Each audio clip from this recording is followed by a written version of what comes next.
আজকে আমরা একটা অঙ্ক বুঝে নেব অষ্টম শ্রেণীর গণিত অনুশীলনী 4.4 এর 27 নম্বর অঙ্কটি।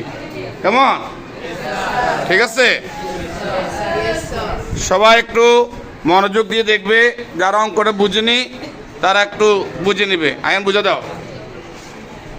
এখানে প্রথম রাশি হচ্ছে যে আমাদের 6x² - x - 1। আচ্ছা, এখন 6 এর সাথে 1 গুণ করলে আমরা পাই 6।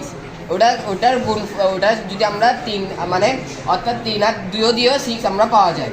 তাই বলে আমরা -3x এর সাথে 2x যোগ করছি আর পিছনে লাস্ট -1টা রেখে দিছি। এটাকে মিডল টার্ম করছো না? হ্যাঁ, মিডল টার্মে করছি। তা বলে প্রথমে আমরা 3x কমন নিছি। 3x কমন নিয়ে 2x - 1টা মানে এখানে ব্র্যাকেটে লিখছি। আবার +1 কমন নিয়ে 1 কমন নিয়ে 2x - 1 নিছি।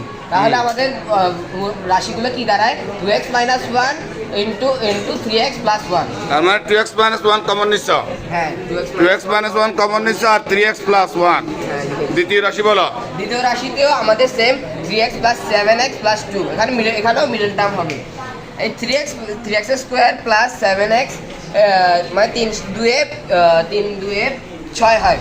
3 2 6 যেহেতু হয় তো 6 এটা মিডল টার্ম করছো। 6 কে 6 6 বলে 6x + x কমন নিছো, কমনটা বুঝে দাও। এখানে 3x আমরা প্রথমে কমন নিছি। 3x কমন নিয়ে x রাখছি আর 2 রাখছি। আচ্ছা, তারপর যে আবার 1 কমন নিয়ে x + 2 নিছি। তাহলে x + 2 কমন গেছে। এরপর কি? এখন 3x + 1। তৃতীয় রাশি বুঝে দাও। তৃতীয় রাশি হচ্ছে যে আমাদের 2x 2 যোগ কত? 2 × 4 4। তাহলে 4 4 × 4 তো 4 4x কুইক - x - 2। এখন কমন নিছে 2x কমন নিয়ে x + 2 লিখছি।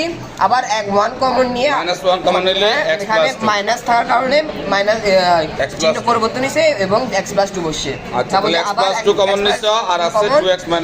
এখন 2x - 1। আচ্ছা, লসাগুর ক্ষেত্রে মিল সব আসছে নাকি? হ্যাঁ, মিল তাহলে 2x - 1 2x - 1 আসছে একটা। 3x + 1 আসছে এখানে। 3x + 1 এখান থেকে একটা আসছে। x + 2 আর x + 2 একটা আসছে। তার মানে মিল সবটাই আসছে। সবাই কি বুঝতে পারছো? তাহলে প্রত্যেকটা রাশি প্রথমে মিডল টার্ম করা হয়েছে। উৎপাদক বিশ্লেষণ করে সেখান থেকে মিল অমিল মিলিয়ে আমরা লসাগু নির্ণয় করছি, তাই না স্যার? Thank you.